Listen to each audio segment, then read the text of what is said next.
Nuwun para sesepuh pinisepuh ingkang hanggung mastuti dumateng pepoyaning kautamen ingkang pantes pinundi. Para parayagung kagung miwah putri ingkang winengku ing pakurmatan. Minangkani pamundhutipun Bapak Dr. Andes Haji Sutamta hakalian Ibu Hajah Sumarni sarjana ekonomi ingkang lenggan siang menika kula kapiji matur wonten karsa panjenengan. Saderengipun kula matur mugi wonten keparengipun panjenengan sedaya kula dherekaken hangunjukaken suka syukur wonten ngarsanipun Allah Subhanahu wa taala. Pangeran ingkang Maha Agung ingkang sampun paring kanugrahan dumateng panjenengan dalasan kula satemah ingkang lenggan siang menika kula lan panjenengan sedaya saged tetunggilan silaturahmi wonten ing wisma pahargyan kanthi wilujeng nirbaya niskala. Para tamu sedahan kagung miwah putri ingkang winengku ing pakurmatan.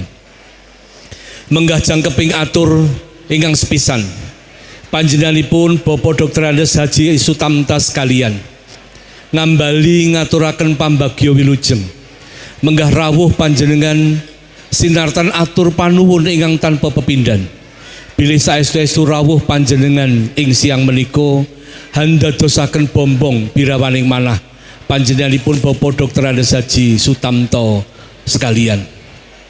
Menggah wigatos ing gati panjenengan dipun aturi rawuh wonten ing siang menika panjenenganipun Bapak Dr. Andes Haji Sutamta sekalian hanetepi darmaning sepuh ngentas pitulus putra pawestrinipun inggih ingkang akekasih pun Roro Ajeng Nitaya Putri Nur Hidayati ingkang sampun kadhawuh kalian pun Bagus Muhammad Arsad Saifuddin putra kakungipun panjenenganipun Bapak Dr. Andes Parijo saha Ibu Sri Mulyani ingkang pidalem wonten ing Watu Burik Wonorejo Ngundangrejo Karanganyar.